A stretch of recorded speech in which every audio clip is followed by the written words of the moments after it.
세상이 갈수록 타락해가고 어떻게 보면 혼돈해져가고 진짜 종말이 가까워지는 것 같습니다. 이럴 때 우리 성도들은 어떻게 살아나갈 것인가? 또 앞으로 우리 자손들은 어떻게 살 것인가? 우리 하나님은 말씀하십니다. 오직 의인은 믿음으로 말미암아 살리라.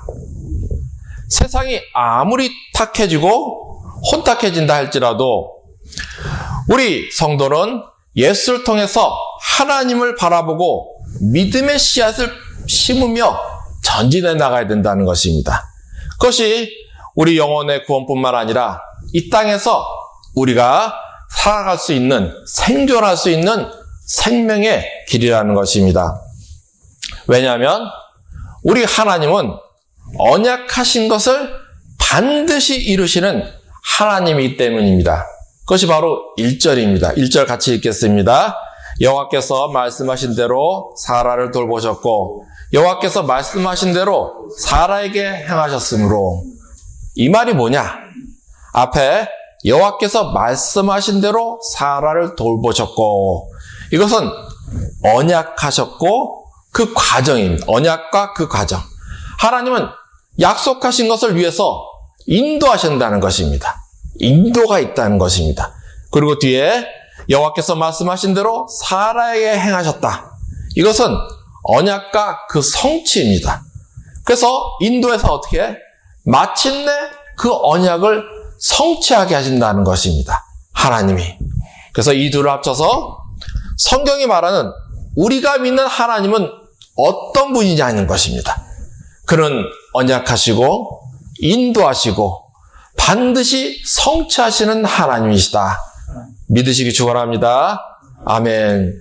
그래서 우리 조상, 믿음의 조상 아브라함은 하나님께 언약을 받은 이후에 이 언약을 붙들고 믿음으로 살았다는 것입니다.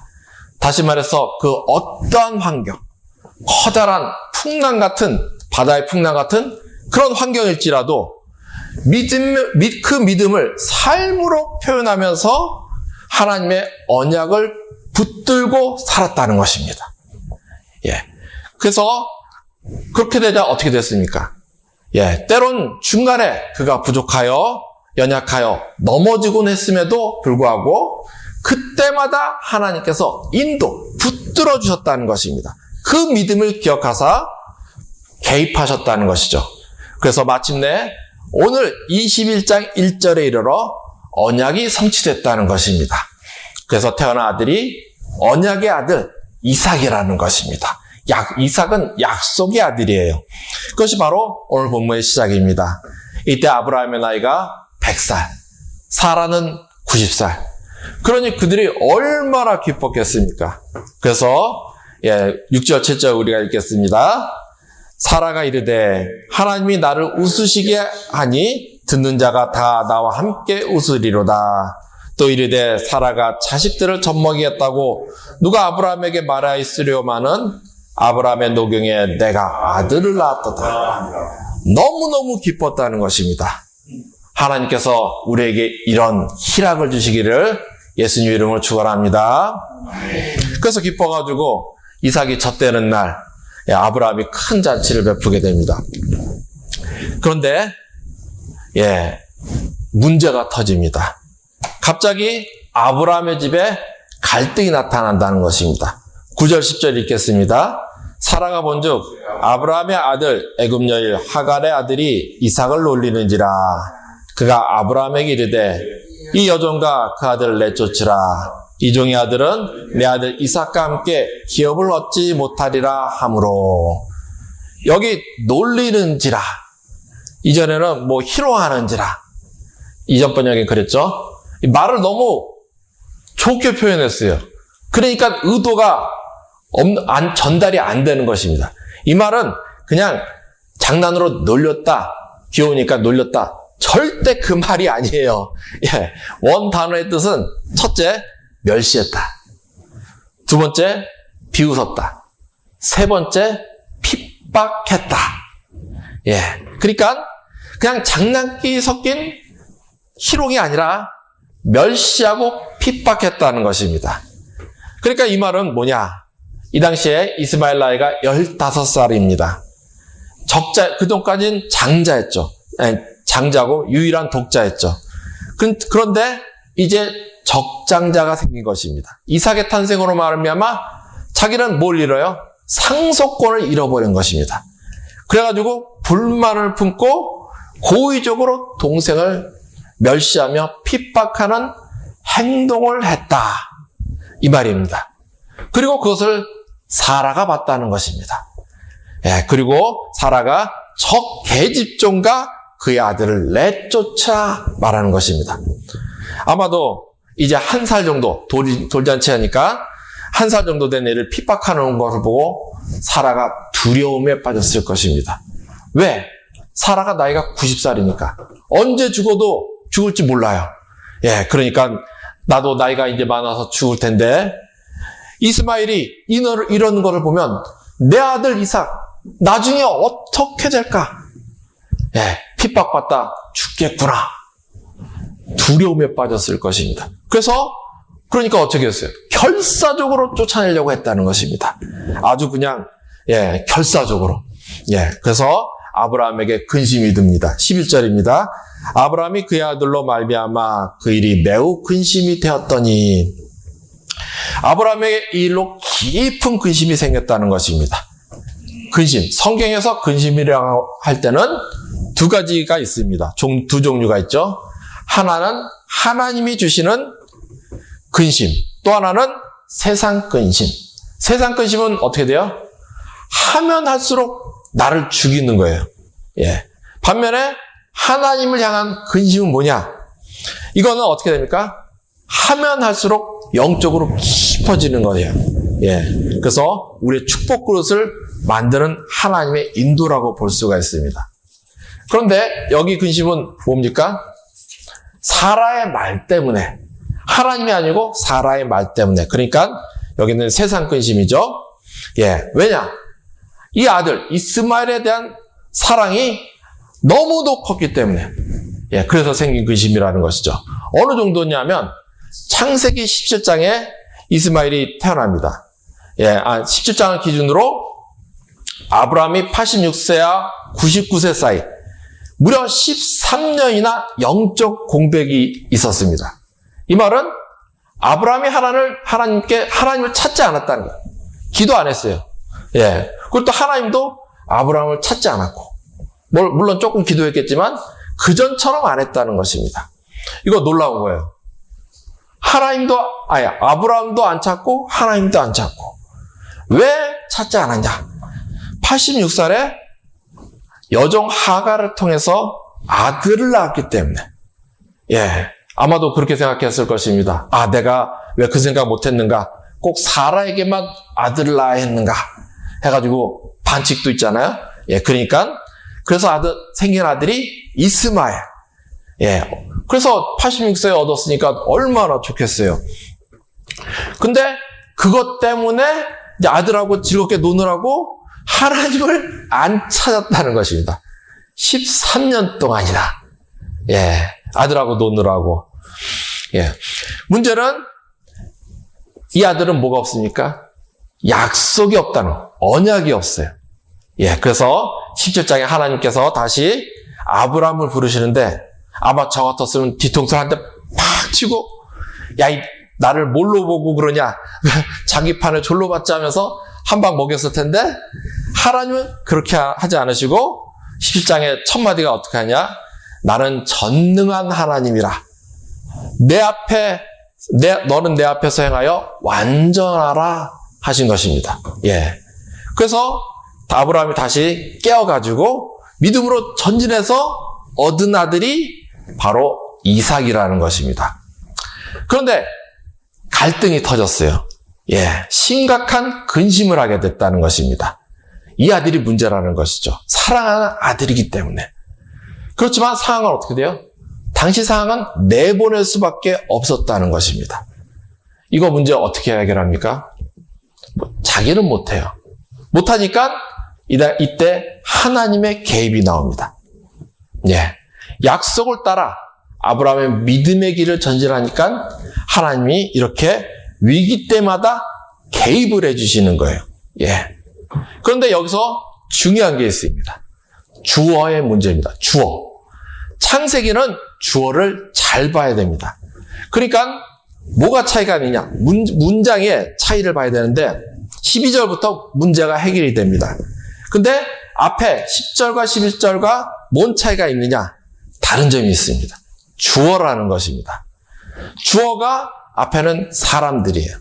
뒤에는 12절부터는 하나님입니다. 10절 그가 아브라함에게 사라가 주어져. 11절 아브라함이 그의 아들로 말미암아. 근데 문제 해결이 되는 12절은 하나님이 아브라함에게랍니다. 주어가 바뀌었다는 것입니다. 그리고 문제가 해결되기 시작합니다. 성경, 특히 창세기의 특징은 문장의 주어입니다. 이 주어가 뭘 말하냐? 현재 그 인생의 주어는 누구인가? 그것을 말한다는 것입니다. 그래서 보니까 주어가 나올 때는 문제가 해결이 됩니까? 안 돼요. 사람일 경우에는 창세기의 경우는 계속해서 꼬입니다. 예, 물론 이제 자기 의지를 들여서 순종하는 장면 말고 그냥 주어가 사람일 때는 문제가 꼬여요. 창세기의 특징입니다. 예, 근데 반면에 주어가 누구로 바뀔 때? 하나님으로 바뀔 때 문제가 해결되기 시작한다는 것입니다. 이 말이 뭐냐? 우리 인생에 뭔가 문제가 꼬일 때 뭘 바꾸라? 주어를 바꾸라. 기억하시기 축원드립니다. 아멘.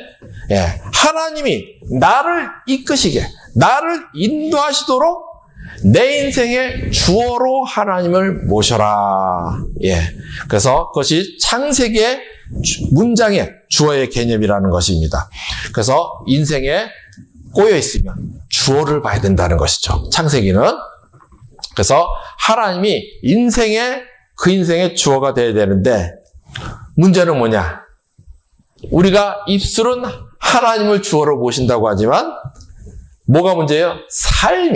실제 삶이 연약한 내가 주어가 된 경우가 많다는 것입니다. 연약한 내가 주어가 되면 뭐 어떻게 돼요? 문제 해결 못하는 거예요. 그래서 점점 꼬이는 것이라는 것입니다. 그래서 창세기 대표적으로 누굽니까? 야곱. 이 아브라함의 손자 야곱을 보면 또 이게 정확히 나타납니다. 야곱의 인생은 배배 꼬이는 인생이에요. 예, 풀려진 인생이 절대 아니에요. 근데 그 배배 꼬여가는 점점점 악순환으로 빠져가는 그 장면들을 볼 때 전부 다 문장의 주어가 하나님이 안 나타납니다. 심지어 한 번도 안 나타나요. 예, 그래서 그럴 때는 야곱의 인생이 점점점 꼬여가고 있다는 것을 우리는 발견할 수가 있습니다. 심지어 한 장, 긴 장이 있으면 그 장 전체의 주어가 맞으면 라반이 그리고 또 야곱이 이런 식으로 사람이 계속 나온다는 거죠. 한 번도 하나님이 안 나와요. 예, 성경에 특히 창세기에서 주어가 이러면 인생이 파탄나는 순간이다. 우린 그걸 보고 창세기를 봐야 된다는 것입니다. 그런데 그러다가도 하나님이 등장하기 시작하면 어떻게 됩니까? 인생이 점점점 풀려가 나간다는 것입니다. 예, 이 말은 우리 인생도 하나님이 주어가 되면 어떻게 된다? 100개의 실타리가 엉켰다고 하더라도 하나님이 차근차근 완전히 풀어가게 하실 줄 믿으시기 축원합니다. 아멘. 그러니까 결국 무슨 말이냐? 이제 아브라함이 순종을 합니다. 하나님 말씀에. 그것이 옳았다는 것입니다. 그 순종한 게 아브라함이 하나님께 순종한 게 옳았다는 결론인 것입니다. 하나님을 인생의 주인으로 모셔가지고 그래 하나님의 약속을 붙들고 순종하여 살아가면 하나님이 개입하세요. 그래서 12절 아브라함이 하나님 말씀을 따라서 아들 이스마엘을 내보낸 것은 하나님이 해결자시고 그 약속, 언약이 있었기 때문인 것입니다. 우리 13절 보겠습니다. 그러나 내 여종의 아들도 되시니 내가 그로 한 민족을 이루게 하리라 하신지라. 아브라함이 이것을 믿고 아브라함이 아들을 사랑하지 않은 것이 절대 아니라는 것입니다. 언뜻 보면 이 장면은 갑자기 잘 갖고 아들을 놀다가 팽개치는 장면 같아요. 그 말이 아니라는 거예요. 사랑했지만 이렇게 행동한 것이다 하는 것입니다. 약속을 믿고 내보낸 것이다. 문제는 14절입니다. 여기 14절. 여종과 아들을 내보내는데 어떻게 합니까? 14절 읽겠습니다. 아브라함이 아침에 일찍 일어나 떡과 물을 한 가죽 부대를 가져다가 하갈의 어깨에 메어주고 그 아이를 데리고 가게 하니. 일반적으로 보십시오. 이거 뭐 그냥 좋은 장면이에요? 너무너무 잔인한 장면입니다. 떡 몇 덩이하고 물 한 바구니, 한 가죽 부대. 이거 가지고 광야를 가라는 거예요. 갈 수 있습니까? 상식적으로 봐도 이건 그냥 죽으라는 거예요. 더군다나 아브라함이 돈이 없었냐? 아닙니다. 아브라함은 당대 어마어마한 부자였습니다. 오늘날로 말하면 재벌급이죠. 그런데도 약 한 마리 안 주고 뭐합니까? 하루 먹을 떡과 물만 주고 가겠다는 것입니다. 그래서 어떤 학자들은 성경에 안 나왔지만 따로 아브라함이 금품을 금과 그런 것들을 갖다 잔뜩 챙겨줬을 것이다. 뭐 그렇게 볼 수도 있습니다. 그러나 창세기 25장에 첫 번째 창세기 25장에 가면 아브라함이 후처 그두라가 낳은 자녀들을 내보낼 때 다 재산을 줘서 보냈다는 기록이 있습니다. 이 말은 실제 여기서는 아무것도 안 챙겨줄 수도 있다는 것입니다. 두 번째, 따로 재산을 줬다고 해도 당시 환경을 보면 보호할 군사들이 있어야 됩니다. 왜냐하면 당시 이 자리는 곰, 사자 그런 것들이 있던 자리들이고 그리고 또 치안이 없던 자리예요. 당시 고대에는. 누가 와서 죽이고 빼앗아가도 몰라요. 그러니까 군사가 꼭 있어야 됩니다. 보호할 군인들이. 근데 여기 보면 두 사람밖에 안 보내요. 그러니까 길도 헤매고 막 그래서 죽으려고 그러죠. 그러니까 보호할 사람이 없다는 것입니다. 둘만 보냈다. 그래서 언제 죽을지 모르게 무책임하게 했다는 것이죠. 따로 돈을 줬다고 해도 그래서 너무 잔인한 처사라는 것입니다. 그런데도 아브라함이 이 둘을 보냈다. 이것은 미워해서 한 것이 아니라는 것을 우리는 알아야 됩니다. 왜? 아브라함은 하나님을 믿은 것입니다. 무엇입니까? 그것이 바로 14절입니다. 아브라함이 아침에 일찍이 일어나, 미워해서 일찍 일어난 게 아니고 이 말은 아브라함이 밤이 새도록 고민을 했다는 것입니다. 내 사랑하는 아들 어떻게 해야 살까? 유일한 방법은 하나님이 살려주시는 것. 그래서 그로 한 민족을 이루게 하리라. 하나님의 언약을 붙잡으며 어떻게 해야 되나?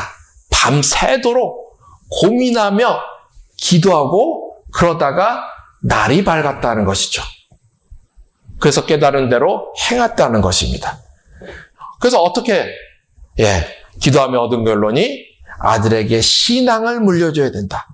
이 아들이 하나님을 그리고 그 하나님의 언약을 붙잡아야 산다는 것입니다. 문제는 언약이 있어도 이 언약이 성취되려면 이 아들이 먼저 하나님을 만나야 한다는 것. 그 인생의 주인으로 모셔야 된다는 것. 그러지 않으면 고생하고 안 될 수도 있다는 것이죠. 그래서 하나님을 주인으로 모셔야지 하나님이 그 인생을 붙잡고 인도해 주신다는 것입니다. 그래서 아들로 하여금 보내는데 이것은 결국 뭐냐? 하나님께 믿음의 표현을 한 것입니다. 하나님 약속하셨으니 죽어도 이 아들 주께 맡깁니다. 주께서 반드시 약속하셨습니다. 하나님께 믿음을 드린 다 맡기는 거예요. 두 번째는 아들도 아들 보고 그 모습 보라고. 신앙의 전수라는 것입니다. 그러지 않으면요 절대 이렇게 하면 안 되는 것입니다. 고대에는 한 재산 딸려보내고 보호할 군인들 뭐 400명 정도 있었으니까 한 절반 뚝 떼서 보내고, 그래도 부족해서 난리쳐서 사람이 아브라함이라는 거예요. 그런데 둘만 보낸 것은 이 사랑하는 아들을 살리려면 하나님을 만나야 한다는 것입니다. 그러지 못하면 한 재산 줘봤자, 군대를 딸려 보내봤자 다 허사다. 오히려 이것 때문에 아들이 죽을 수 있다. 아브라함은 그것을 알았다는 것입니다. 그래서 그 결과 어떻게 됩니까? 역시나 하갈 14절 후반부에 보면 하갈이 나가서 브엘세바 광야에서 방황하더니 집안에서 살림살이 하던 분이 어떻게 광야의 길을 찾겠습니까? 못 찾아요. 역시나 길을 잃고 죽을 위기에 빠졌다는 것입니다. 그래서 어떻게 됐냐? 15절입니다. 15절, 16절 우리 같이 읽겠습니다. 가죽 부대에 물이 떨어진지라 그 아들을 관목덤불 아래에 두고 이르되 아이가 죽는 것을 참아보지 못하겠다 하고 화살 한바탕 거리 떨어져 마주 앉아 바라보며 소리내어 우니. 우리 생명수 식구들, 하나님 앞에 우는 것이 사는 줄 믿으시기 축원합니다. 여기 우는 것, 하갈이 우는 것만 나왔지만 사실 엄마가 화살 한바탕, 이게 1km나 되겠어요? 길어봤자 몇십 미터예요. 아들이 다 봅니다. 거기서 엄마가 울어요. 그럼 이 아들 하하 좋다 그러겠어요? 이 아들도 같이 우는 거예요. 15살짜리 애니까. 울면서 어떻게 하겠습니까? 누굴 보고 울어요? 아버지처럼 하나님을 보고 우는 것입니다. 하나님 보고 하나님께 기도가 된 거예요. 기도. 그 결과 이 아내는 어떻게 되냐? 하나님을 만났다는 것입니다. 하나님의 사자가 17절이죠. 하나님이 그 어린 나이의 소리를 들으셨으므로. 하나님의 사자가 이어서 읽겠습니다. 하늘에서부터 하갈을 불러 이르되 하갈아 무슨 일이냐? 두려워하지 말라. 하나님이 저기 있는 아이의 소리를 들으셨으니 일어나서 아이를 일으켜 내 소리를 손으로 붙들라. 그가 큰 민족을 이루리라 하신대. 우리 성도 여러분도 이렇게 하나님 앞에 울고 하나님을 만나시길 축원합니다. 그러면 언약의 주인공이 되는 거예요. 이 아이도 그래서 아버지처럼 하나님을 만났다는 것입니다. 또 직접 하나님께 언약을 받았어요. 큰 민족을 이루게 한다. 이 감격, 이 아이가 잊었을까요? 조금 며칠 지났으니까, 이제 일주일 지났으니까 잊어버릴까요? 아니죠. 평생을 이것을 붙잡고 살았다는 것입니다. 그러면 누가 책임집니까? 이때부터 하나님이 책임지시는 거예요. 평생을 하나님께서 책임질 줄 믿습니다. 아멘. 그러니까 이후로 19절 하나님이 하갈의 눈을 밝히셨으므로 샘물을 보고 가서 가죽 부대에 물을 채우다가 그 아이에게 마시게 하였더라. 그래서 아이가 살아나고 이 자리에부터 시작하여 아이가 집을 이루게 됐다는 것입니다.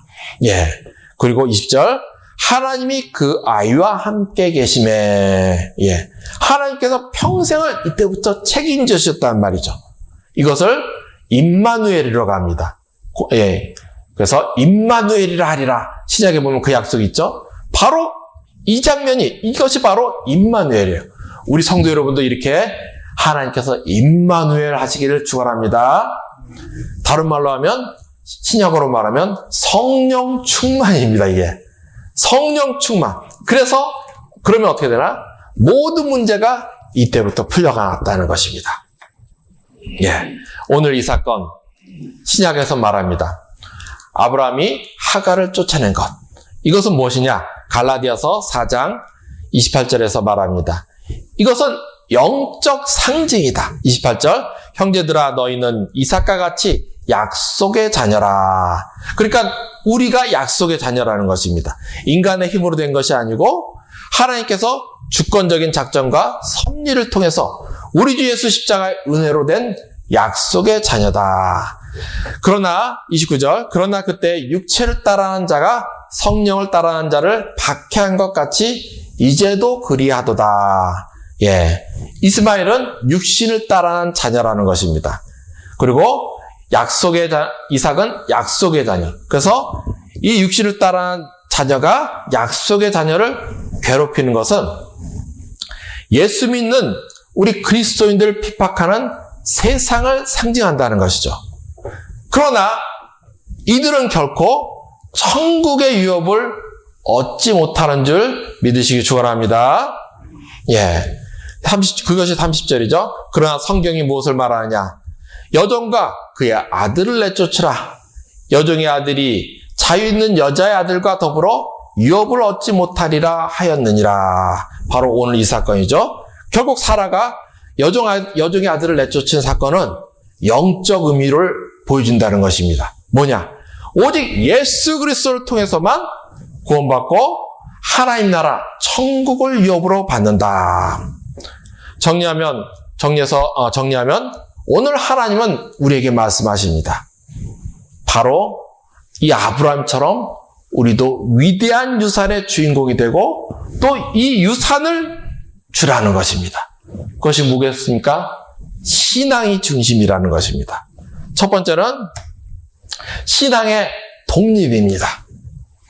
신앙은 아버지가 믿었으니까 끝이 아닙니다. 신앙은 하나님과 나 사이의 1대1 관계입니다.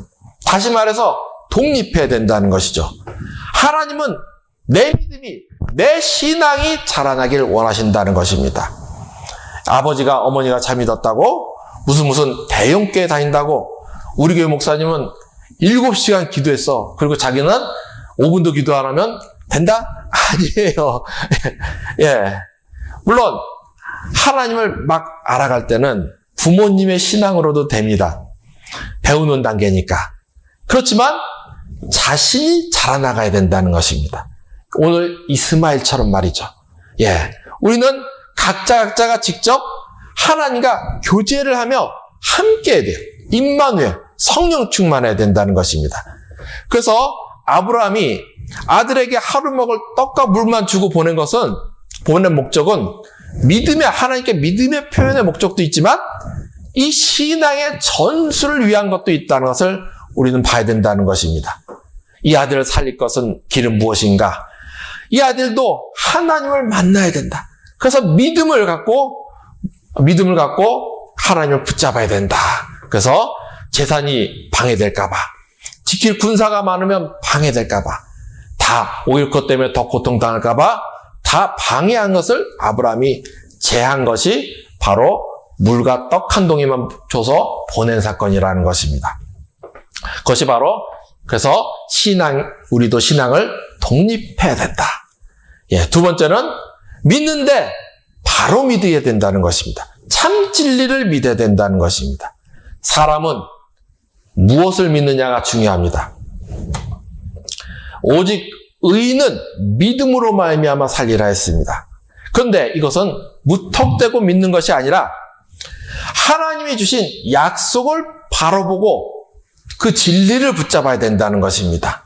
주님이 약속도 안 했는데 어떤 사람 예전에 한강 건넌다고 어떤 사람들이 막 걸어갔어요. 예, 여기 성경에 물이 걸어가지 않았냐고.